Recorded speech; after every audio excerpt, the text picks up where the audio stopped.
My name is Jim Estes, and today I'm going to talk about a drill that I think is extremely important for the swing plane.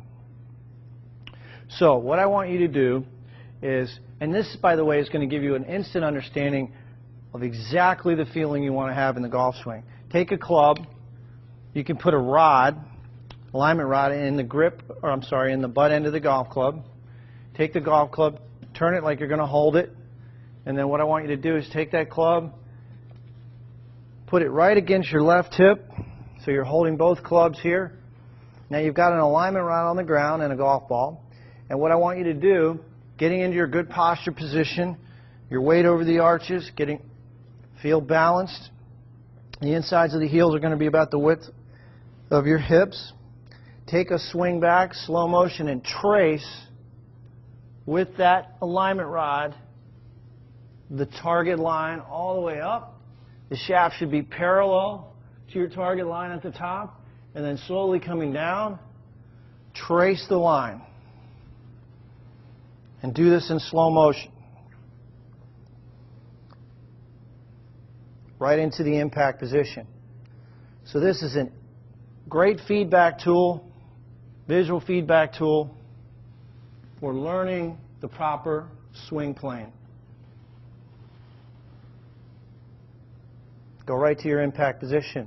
I encourage you to do this drill in slow motion, and if you have 5 minutes a day, if you do this drill every day, I guarantee you're going to improve your golf swing. So again, I think you'll find this to be extremely helpful. JimEstesGolf.com if you have any questions.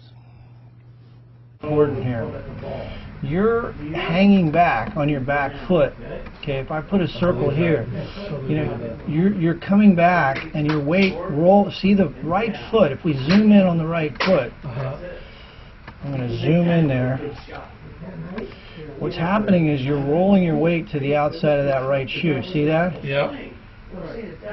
So your weight's getting to the outside edges of your hips. Okay. Now that's got to stop. So I want you to anchor your right leg. Imagine you're squeezing a Swiss ball between your legs. Right. Don't let me move that knee. All right.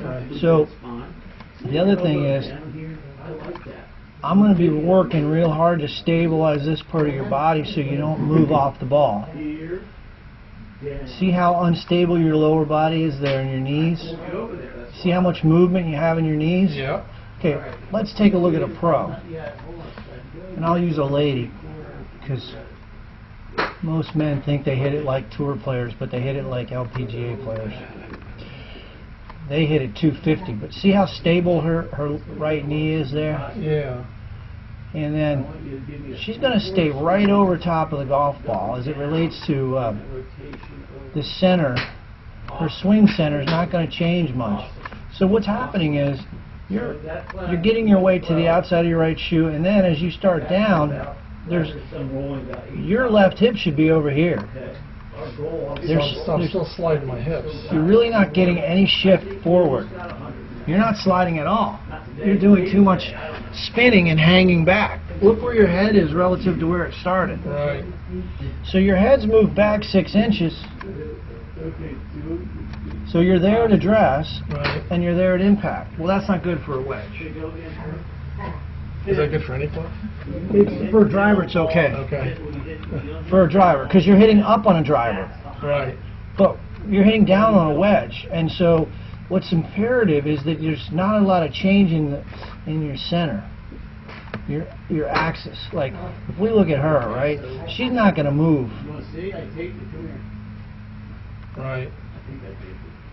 She's right back there. Right over top of the ball. Yeah. So that's why you're pulling it, because you're staying. You get some shift, but it's relatively little. Yeah. I mean, like How I do you said, fix that, though? well, easy. You just hang on. You just stay on your left side, and you make sure you shift into the ball. You think you're sliding? You're not sliding. You're spinning. Huh. Put your feet closer together. Take a backswing, and then stop at the top, and now shift your lower body forward. Forward that way? Yeah, like you're doing the bump. Right. So there's a lateral component that you're not getting here. Okay. Look at this. Okay. let me show you a guy who's hitting an iron. This is a 7-iron, okay? And this is easy to understand, and it's not that easy to do, but I don't think it's going to be that hard for you to do, okay? There should be somewhere around 10 to 12 inches of lateral hip movement in the swing. Okay. You're not Look at that. I'm not getting anything like that. No. You're not getting any. So like if I said, how much is your hips moving? And part of the problem is your stance is so wide. The wider your stance, the harder it is to shift. Huh.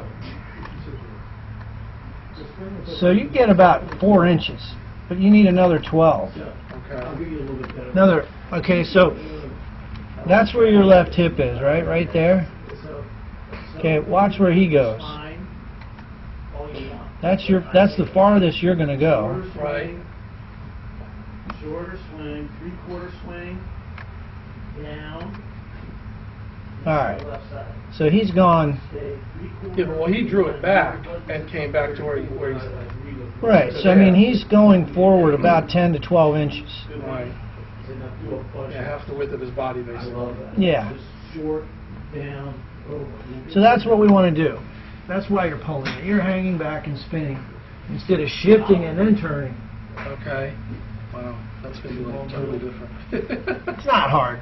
It's really not. What you're going to do, just think about this. If you were playing golf or throwing a ball, if you were throwing a baseball, you're pushing off your back leg. It's Right. the same thing in tennis. You're pushing off your back leg. Or throwing. Right. If you throw, you're pushing off your back leg. That's Right. the same motion. Okay. You're just pushing off your back foot and shifting. Push from the ground. Yeah, that's it. Okay.